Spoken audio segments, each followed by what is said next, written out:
Shalom, perkenalkan nama saya Destri Natalia Biliora, NIM 1119103, Program Studi Manajemen, Fakultas Ekonomi Bisnis dan Humaniora, mahasiswi Universitas Kristen Wirawacana Sumba. Video ini bagian dari tugas penunjang mata kuliah Manajemen Portofolio dan Investasi. Pada kesempatan kali ini, saya akan menyampaikan materi tentang portofolio dan teori pembentuk portofolio. Pada bagian yang pertama masuk pada pengertian portofolio. Teori portofolio diperkenalkan oleh Harry M. Markowitz untuk pertama kalinya pada tahun 1950-an. Menurut teori Harry Markowitz tahun 1952, dalam Muhammad Samsul mendefinisikan bahwa portofolio merupakan investasi dalam berbagai instrumen keuangan atau disebut juga diversifikasi. Portofolio dimaksudkan untuk mengurangi risiko investasi dengan cara menyebarkan dana ke berbagai aset yang berbeda, sehingga jika satu aset mengalami kerugian sementara aset lainnya tidak mengalami kerugian, maka nilai investasi tidak akan hilang semuanya. Selanjutnya, peribahasa yang sangat terkenal dalam portofolio yaitu jangan menaruh semua telur ke dalam satu keranjang. Pelajaran ini sangat berharga karena jika keranjang tersebut jatuh, maka telur yang ada di dalamnya akan pecah semua dan akan mengalami kerugian total. Ini berarti investasi harus dipilih-pilih, ada yang dalam saham, obligasi, deposito berjangka, dan juga reksadana. Yang berikut, portofolio juga merupakan dokumen terstruktur dan rapi yang berisi hasil karya seseorang atau aktivitas seseorang.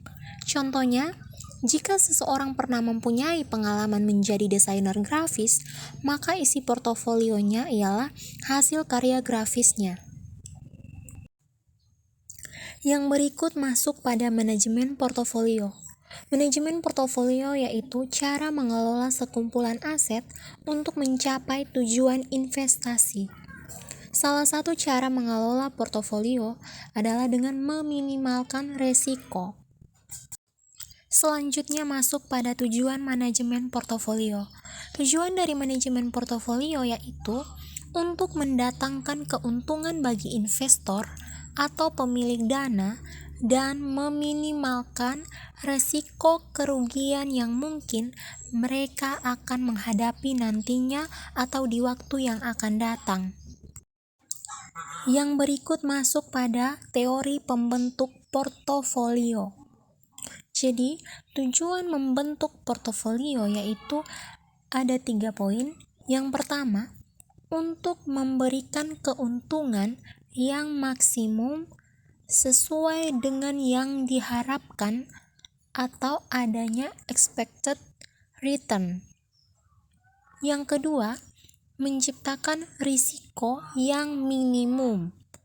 Dan yang ketiga, yaitu untuk menciptakan kelanjutan dalam bisnis. Yang berikut ada beberapa langkah untuk membentuk portofolio yang menguntungkan. Yang pertama, yaitu menentukan alokasi modal yang tepat. Yang kedua, menentukan produk investasi. Dan yang ketiga, melakukan pembobotan investasi. Yang keempat, selalu melakukan evaluasi portofolio.